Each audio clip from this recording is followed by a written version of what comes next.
The morning sun stretched over the quiet village of Windermere, a place where traditions ruled with unyielding grip. Nestled among rolling fields and dirt paths, the village had its own unwritten laws, especially about women. Here, a woman's worth was measured by her ability to marry well and produce heirs. Those who didn't fit into this narrow mold were whispered about, judged, and quietly cast aside.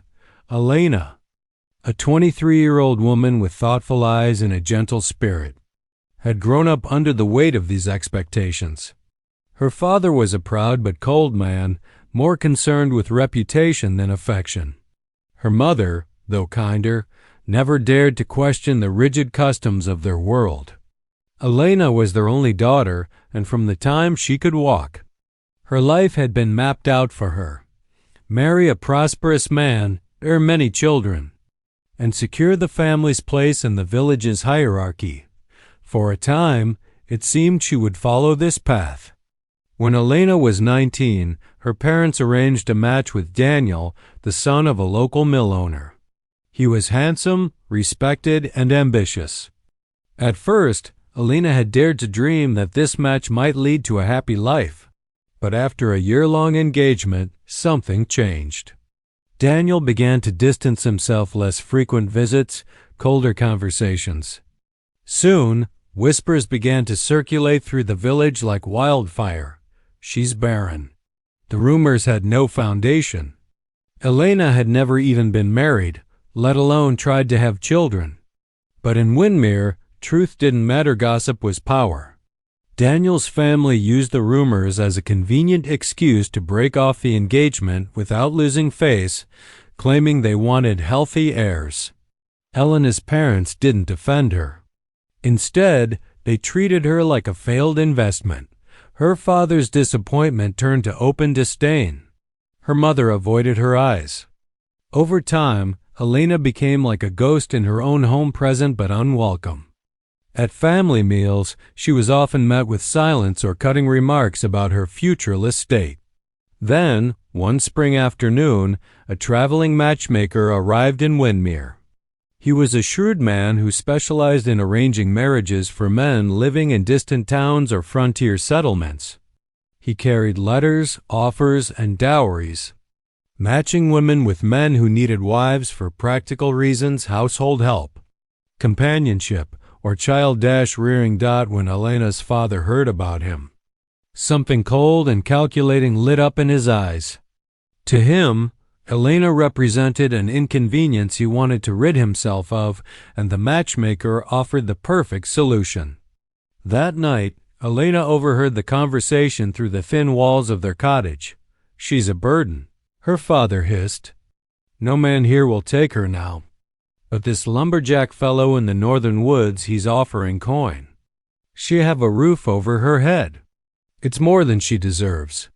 Her mother's reply was hesitant. "But she's our daughter." "A daughter who's brought us shame," he snapped. Elena's heart clenched. She had always suspected her parents' disappointment, but to hear them speak of selling her so easily, it broke something inside her. Within days, the deal was arranged. The lumberjack's name was Thomas Boone, a widower with 4 children living deep in the forest. He had sent payment in advance for a wife who could care for his children and home. It was less a marriage proposal and more a transaction, and her parents accepted without hesitation. The day Elena was told, she sat stiffly in the parlor as her father announced her fate as if reading a shopping list. "You'll leave by week's end," he said. "Be grateful you have somewhere to go."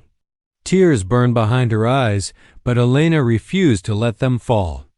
"You're selling me," she whispered. Her father's gaze was icy. "We're securing your future. You should thank us."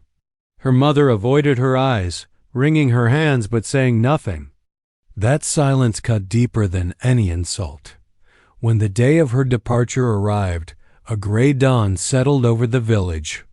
A cart waited outside their home, driven by one of the matchmaker's men.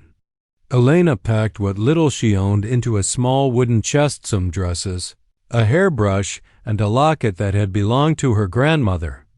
No one from the village came to say goodbye. Her parents didn't hug her dot as the cart rumbled down the dirt road. Elena looked back one last time. Her childhood home grew smaller and smaller until it vanished behind the trees. She felt numb, like a discarded object sent away to some unknown fate. She didn't know what awaited her in the wilderness, only that she was unwanted here.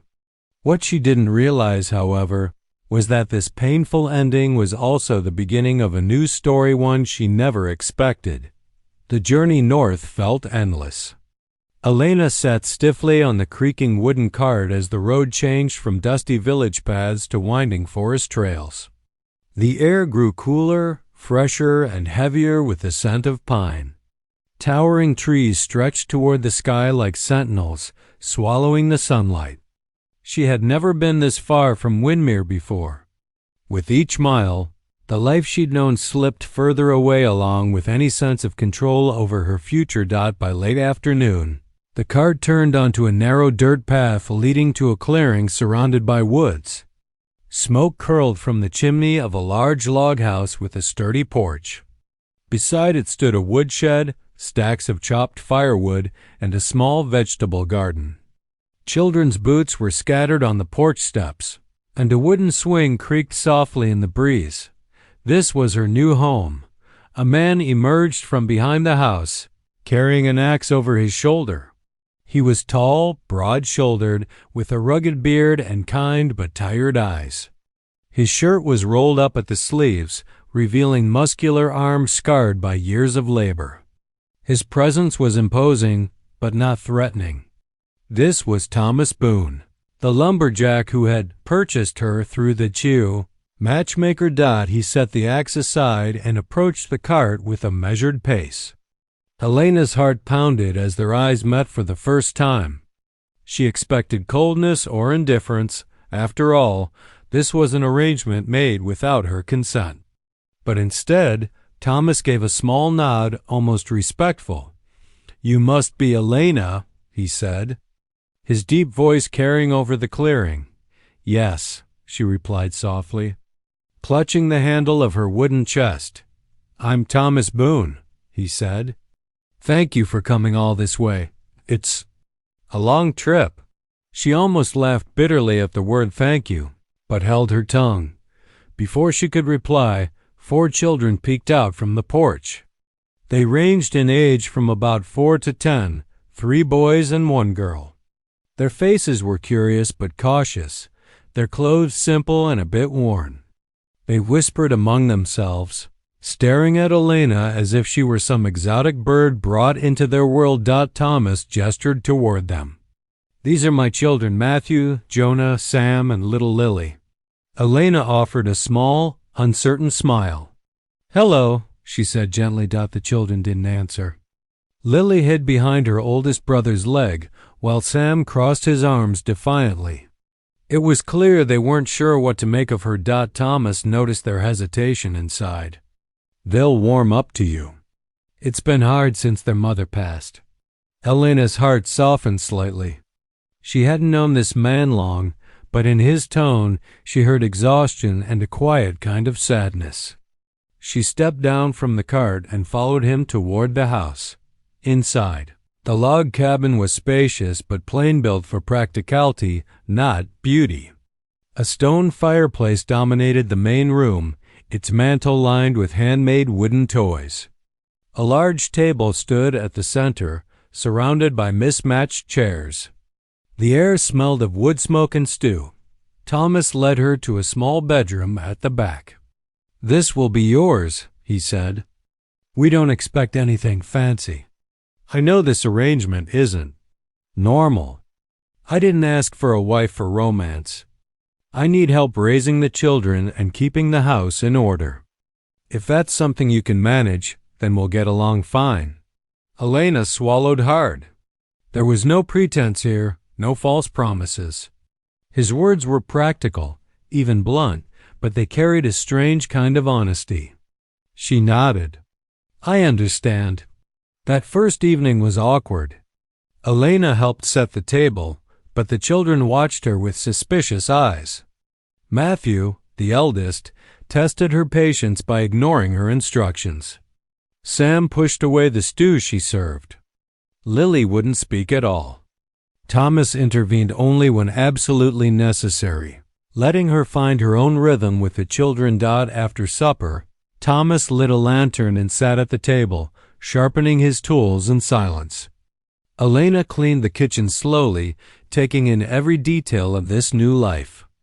There was no luxury, but there was order, purpose, and a strange sense of potential. Later, as she lay in the small wooden bed, staring at the ceiling, a mix of fear and curiosity swirled inside her. She had been sold, yes, but she wasn't treated like property here. Thomas hadn't demanded affection or obedience. He had simply offered her a place and responsibilities outside. The forest hummed with night sounds, crickets, the rustle of trees, the distant hoot of an owl. For the first time in weeks, Elena didn't feel the oppressive weight of gossip or her father's scorn.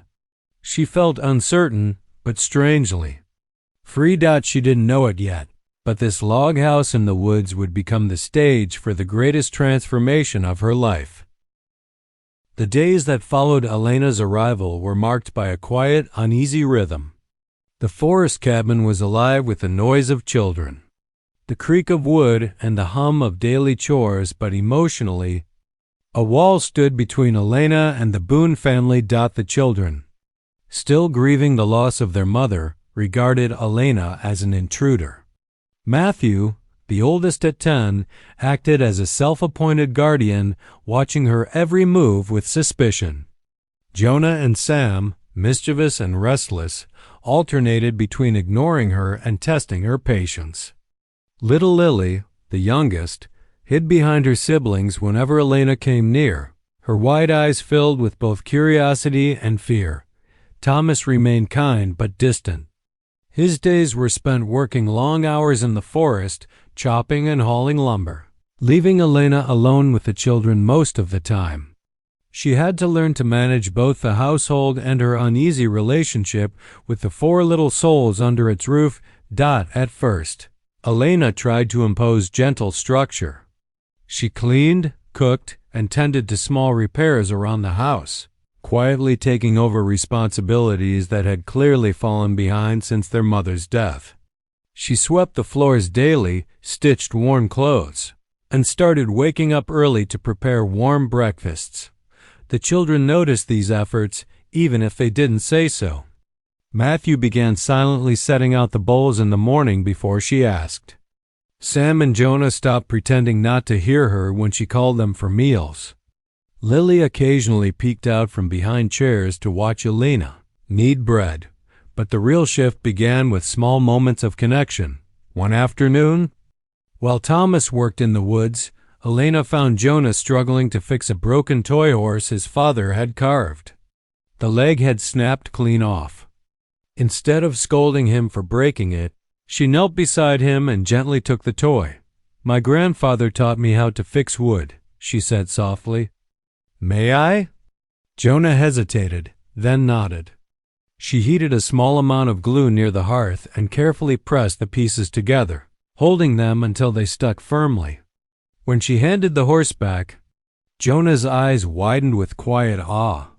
"Thanks," he muttered, and for the first time, she heard a trace of warmth in his voice. Another breakthrough came with Lily. The little girl clung fiercely to her late mother's shawl, refusing to speak to anyone new. Elena didn't push her. Instead, she began humming gentle lullabies from her childhood while cooking or sewing. Slowly, Lily began to sit a little closer each day, drawn by the familiar comfort of song.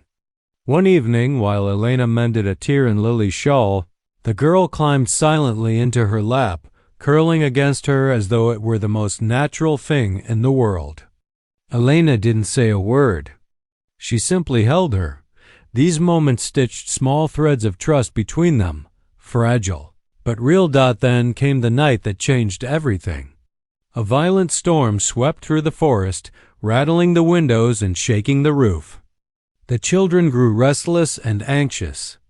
Storms reminded them of the night their mother had died from fever, when thunder had echoed through the valley like a cruel omen. That evening, Lily suddenly developed a high fever, her small body burning with heat.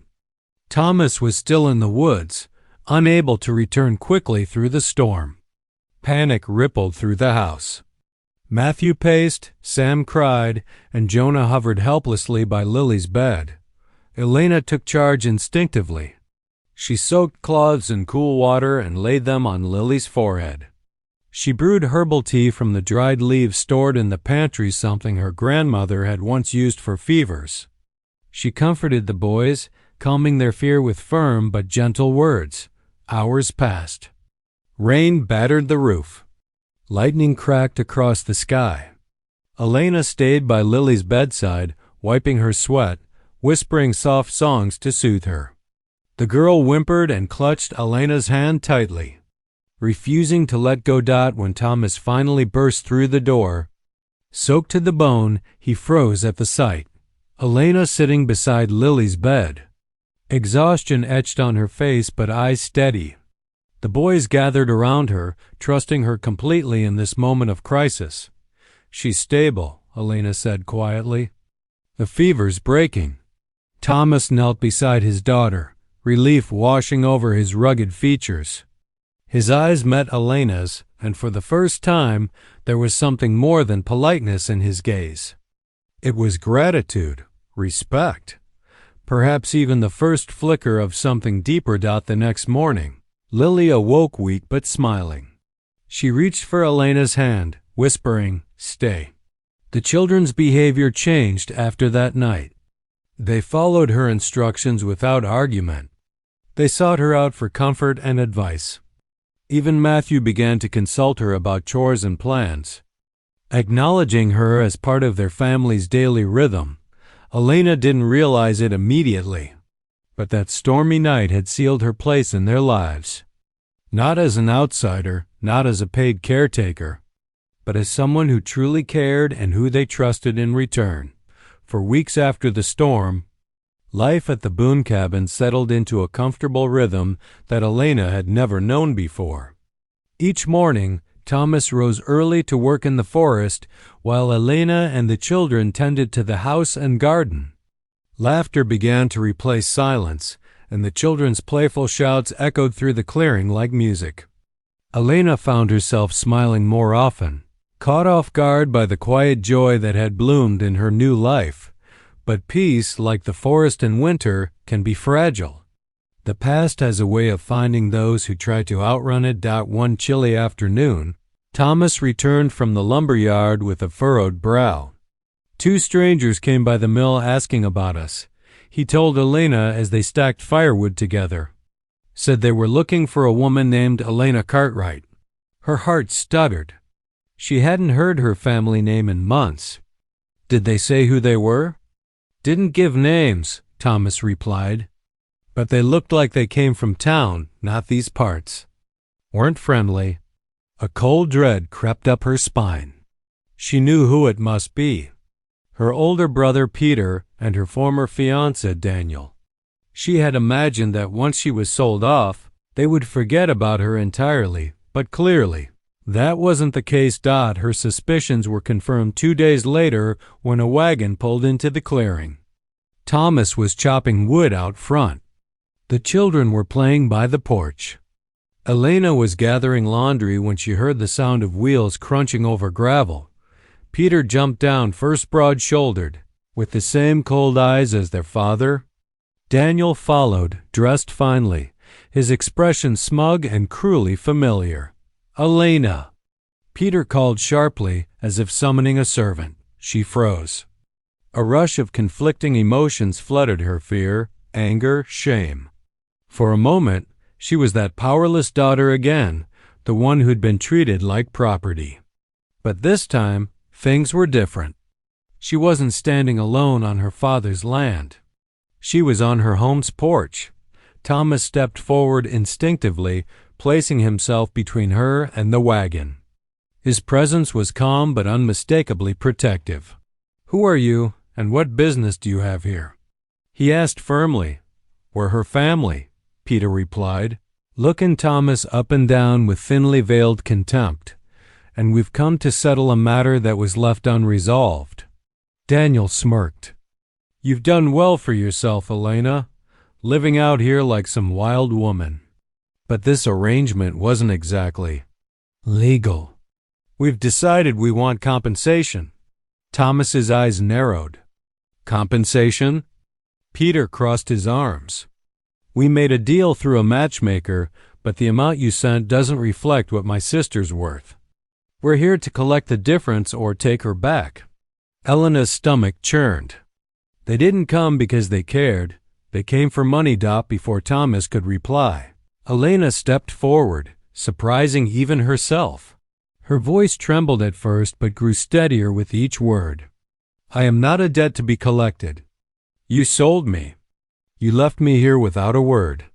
You don't own me anymore." Peter sneered. "You'll always be part of this family, whether you like it or not. You're still our responsibility." "No," she said, firmer now. "I stopped being your responsibility the day you traded me like cattle." Daniel laughed mockingly. "Listen to her acting like she's important. Don't forget, Elena, no one else wanted you. You're barren. That's why we could get away with selling you to a man in the woods. Who else would take you?" His words were like sharp knives, slicing into old wounds she thought were starting to heal. For a moment, her confidence wavered. The memories of humiliation, of gossip and rejection, surged back like a storm, but then she felt Thomas's presence beside her. He didn't say a word he didn't need to. The solid, unshakable way he stood beside her was enough. Thomas finally spoke, his voice like thunder. "You'll leave this place. Now. She's under my roof, and she's part of this family. If you think you can treat her like property here, you're mistaken." Peter scoffed. "You can't keep her from us." Thomas took a step forward, towering over him. "Try me." The tension was thick. The children had gathered on the porch, watching with wide eyes. Elena realized they were looking to her, not just Thomas, for reassurance. She straightened her shoulders, lifted her chin, and met Peter's gaze with quiet defiance. "I'm not going with you," she said clearly. "I have a life here. A family. You can't control me anymore." Peter's jaw tightened, but he could see that the situation had shifted. Thomas wasn't a weak man they could intimidate, and Elena was no longer the frightened girl they discarded. After a few more barbed remarks, they climbed back onto the wagon and left, their threats echoing faintly as the wheels rolled away. When the wagon disappeared down the path, Elena let out a shaky breath she hadn't realized she'd been holding. Thomas turned to her, his eyes searching hers. "You stood up to them," he said quietly. "For the first time," she whispered, and in that moment, something unspoken passed between them, a bond forged not just by shared responsibility, but by mutual strength and loyalty. Elena had faced the shadows of her past and chosen her future. The days after her confrontation with Peter and Daniel brought a strange kind of peace to Elena. For the first time in her life, she had stood her ground and claimed her right to live freely. Though her hands had trembled and her heart had pounded, she hadn't faltered. That strength, once hidden deep inside her, now began to shape her life in Thomas's home. The children looked at her differently now. Where before there had been caution and distance, there was new respect. Matthew, once so protective and mistrusting, asked her for advice about repairing a fishing net. Jonah and Sam began competing for her attention with their jokes and antics, laughing when she scolded them lightly. And little Lily clung to her skirts as though Elena had always been there. Slowly, she was becoming more than a caretaker, she was becoming a mother figure, but with that change came another, subtler one, the growing closeness between Elena and Thomas. At first, their interactions had been purely practical. He worked in the woods. She tended the house and children. But now there were shared glances, lingering silences, and conversations that went deeper than daily chores. It began one evening as they sat by the fire after the children had gone to bed. Thomas was carving a wooden bird, his hands steady and practiced. Elena, sewing by the light of the lantern, finally broke the silence. "Thank you," she said softly. He looked up, surprised. "For what?" "For standing by me when they came. My brother Daniel." "If you hadn't been there," Thomas shook his head. "You didn't need me. You stood taller than they ever expected you to. I just made sure they didn't push you down again." His words warmed her in a way no one's had before. He hadn't taken credit. He had recognized her strength. That night, she went to bed with a fluttering heart, realizing she was beginning to see him not just as the man who bought her, but as a man who truly respected her. The bond grew in small, intimate ways. He showed her how to split kindling without straining her hands. She patched his shirts with careful stitches, teasing him for how often he tore them. They shared meals in the quiet of the evening, sometimes talking, sometimes just enjoying the stillness of the forest together. One night, after a long day of chopping wood and tending the children, Thomas spoke more openly than ever before. "I thought my heart was buried with my wife," he admitted, staring into the fire. "I didn't bring you here looking for love. Just help. Just someone to keep this house alive for the children. But somehow, it feels alive again in ways I didn't expect." Elena listened, her chest tightening. She had been waiting for the other shoe to drop, that moment when he would see her flaw and turn away like everyone else. The words escaped before she could stop them. "But what about me?" she whispered. "What about the rumors? That I can't give you more children? What if it's true?" Thomas looked at her steadily, his face illuminated by the firelight. "Elena, I don't care. I already have children who need love, not more mouths to feed. And you've given them more in these months than I ever hoped for. As for me," he paused, his voice softening, "you've given me back something I thought I'd lost forever. Hope, warmth, a partner."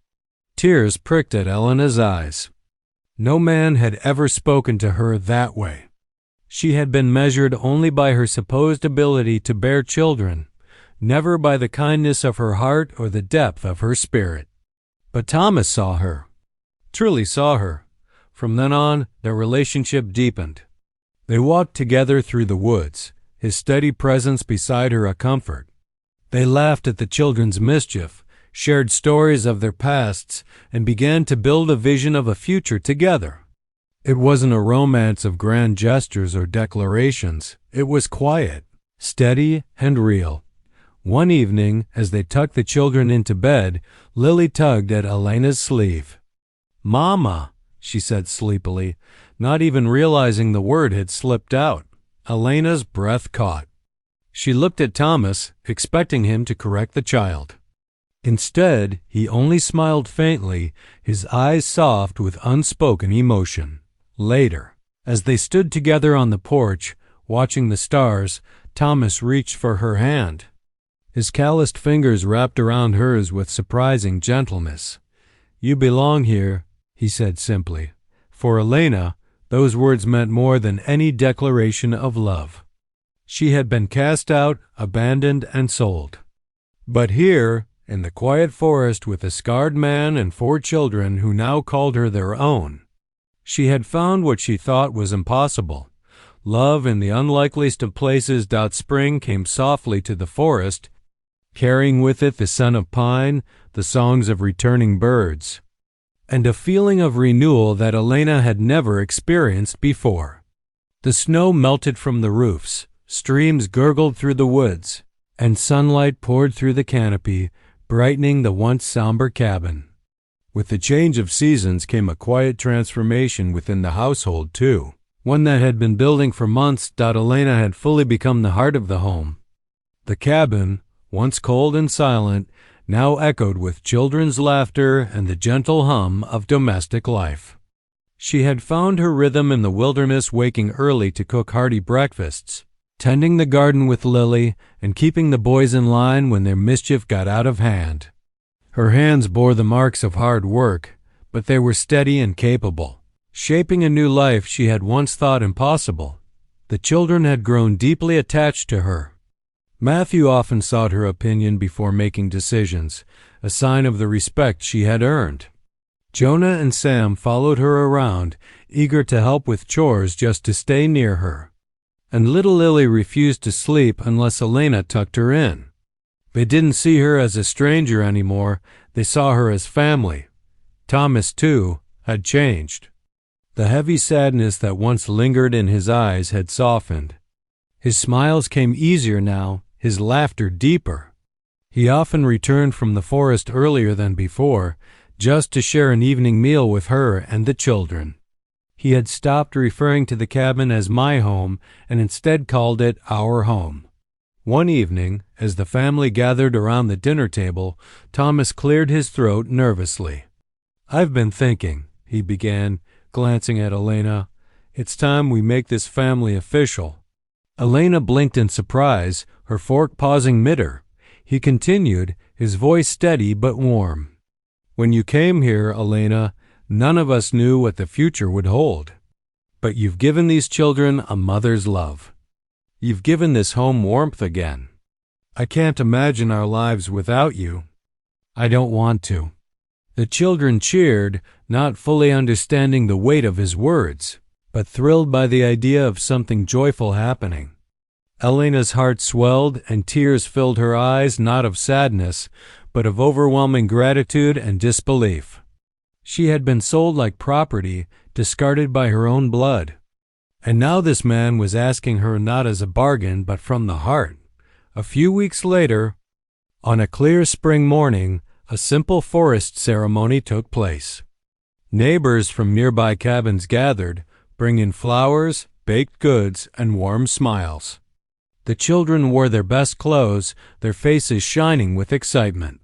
Thomas stood at the edge of the clearing, dressed in his cleanest shirt, his hands nervously smoothing his beard. Elena arrived in a simple but beautiful dress stitched from spare fabric she had worked on secretly at night. Lily clutched her hand tightly as they walked forward. The birds sang in the trees, and sunlight bathed the small gathering in a golden glow. The ceremony was brief but heartfelt. There were no extravagant decorations, no grand speeches. Just promises made beneath the open sky. Thomas took her hands and said, "Elena, you've brought life back into this home. I promise to stand beside you, to protect you, and to love you not for what you can give, but for who you are." Elena's voice trembled as she replied, "Thomas, you gave me a place when I had none. You and these children have shown me what it means to be part of a family. I promise to love you and care for this family with all my heart." When they sealed their vows with a kiss, the children cheered loudly, Lily running up to hug their legs. Jonah and Sam threw handfuls of wildflowers into the air, laughing. Neighbors clapped and wished them joy. In that moment, Elena felt something deep and powerful settle inside her, a sense of belonging she had never known before. As the sun began to set, they returned to their cabin. The children fell asleep quickly after the excitement, and Elena stepped out onto the porch. The forest stretched endlessly before her, quiet and serene. Thomas joined her, wrapping a comforting arm around her shoulders. "This," he said softly, looking at the children sleeping inside, "is our family. Not perfect, not planned, but ours." Elena leaned against him, a peaceful smile spreading across her face. She thought of the girl she had been, the girl who was sold, humiliated, and cast aside. That girl had walked into these woods with fear and uncertainty. But the woman she had become stood here now with love, purpose, and strength. She didn't need the world's approval anymore. She didn't need her family's validation. She had built a new life with people who loved her for her heart, not her supposed worth. And as the stars appeared one by one in the night sky, Elena knew that this was the beginning of a beautiful future, a family reborn, not by blood, but by love and choice.